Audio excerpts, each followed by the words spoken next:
جی بسم اللہ الرحمن الرحیم۔ میں آپ کے سامنے آج یہ جو عموماً یہ ہنسی مذاق کا دور چلتا ہے ٹک ٹاک پر یا دیگر معاملات میں، تو نبی پاک صلی اللہ علیہ وسلم نے مطلقاً ہنسی مذاق کرنے سے منع فرمایا۔ ہاں، مذاق کبھی کبھی مباح اور حسن اخلاق میں داخل ہے، بشرطے کہ اس کو عادت نہ بنا لیا، ہر وقت مذاق ہی کرتے رہنا یہ بھی ٹھیک نہیں ہے۔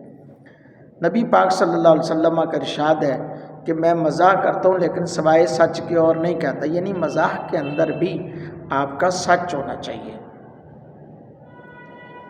حضور علیہ السلام نے فرمایا کہ کوئی لوگوں کو ہنسانے کے لیے ایک بات کہتا ہے اور اسی بات کی وجہ سے اپنے درجے سے زیادہ گر جاتا ہے جتنا آسمان سے زمین گرتا ہے، اور جو بات بہت زیادہ ہنسی کا موجب ہو وہ بری ہے، وہ بندے کو دور کر دیتی ہے۔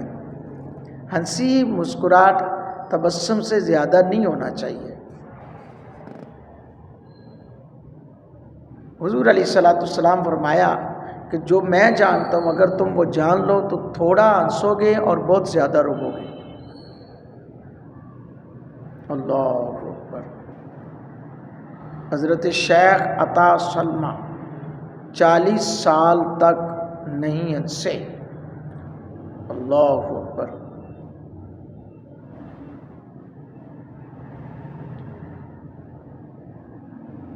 حضرات گرامی قدر، نبوی مزاح، حضور علیہ السلام کے میٹھے میٹھے مزاح آپ کے سامنے رکھ رہا ہوں۔ ایک بڑھیا سے آپ نے فرمایا کہ بوڑھی عورت جنت میں نہیں جائے گی۔ اس نے آ کر کہا جی یا رسول اللہ کیا میں جنت میں چلی جاؤں گی؟ حضور نے فرمایا بوڑھیا کوئی بھی جنت میں نہیں جائے گی۔ وہ سن کر رونے لگی۔ آپ نے فرمایا فکر نہ کرو، پہلے تجھے جوانی عطا کی جائے گی، اس کے بعد تجھے جنت میں داخل کیا جائے گا۔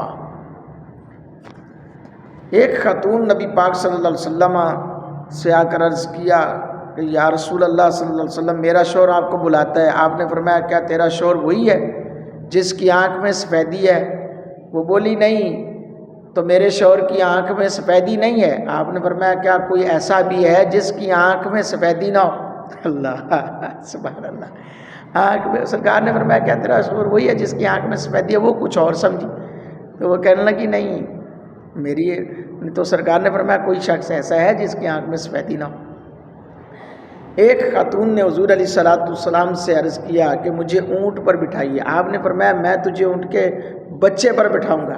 اس نے کہا میں اونٹ کے بچے پر نہیں بیٹھوں گی، وہ مجھے گرا دے گا۔ آپ صلی اللہ علیہ وسلم نے فرمایا کیا کوئی ایسا اونٹ بھی ہے جو اونٹ کا بچہ نہ ہو؟ اللہ سبحان اللہ سبحان اللہ، سرکار کی عظمت پہ قربان جائے۔ اللہ اکبر۔